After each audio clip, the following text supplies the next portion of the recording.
ചില പ്രണയകഥകൾ ഹൃദയത്തിൽ മാത്രമായി ഒതുങ്ങി നിൽക്കില്ല. അവ ചിറകുകൾ വിടർത്തി പറക്കും, ചുറ്റുമുള്ള എല്ലാ ആത്മാക്കളെയും സ്പർശിക്കും. ജിസ്മ ഫൈസിന്റെ രചനയിൽ DC ബുക്സ് പ്രസിദ്ധീകരിച്ച എന്റെ അരുമയായ പക്ഷിക്ക് അത്തരമൊരു നോവലാണ്. നന്ദനും ഐഷയും തമ്മിലുള്ള ലളിതമായ ഒരു പ്രണയത്തിലൂടെയാണ് നോവൽ ആരംഭിക്കുന്നത്. ഒരു കോളേജ് സെമിനാറിൽ വെച്ച് കണ്ടുമുട്ടുന്ന നന്ദനും ഐഷയും 3 ദിവസത്തെ പരിചയത്തെക്കാളപ്പുറം ഒരുപാട് അടുക്കുന്നു.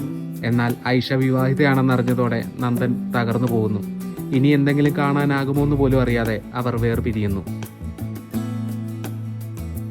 വെറുമൊരു പ്രണയ നോവൽ എന്ന മുൻവിധിയോടെ വായിച്ചു തുടങ്ങിയ എൻ്റെ കാഴ്ചപ്പാടുകളെ പൂർണ്ണമായും തിരുത്തി കുറിക്കുന്ന അധ്യായങ്ങളായിരുന്നു പിന്നീട് അങ്ങോട്ട് വായിച്ചു തീർത്തത്. മനുഷ്യബന്ധങ്ങളുടെ ആഴങ്ങൾ വൈകാരിക നിമിഷങ്ങളിലൂടെ നമ്മളിലേക്ക് എത്തിക്കാൻ ജിസ്മയ്ക്ക് വെറും അക്ഷരങ്ങൾ മാത്രം മതിയായിരുന്നു. ഹൃദയസ്പർശിയായ ഒരുപാട് നിമിഷങ്ങളാൽ സമ്പന്നമാണ് ഈ സൃഷ്ടി.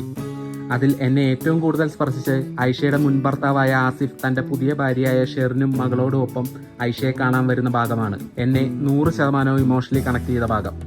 വായിക്കുക എൻ്റെ അരുമയായ പക്ഷിക്ക്.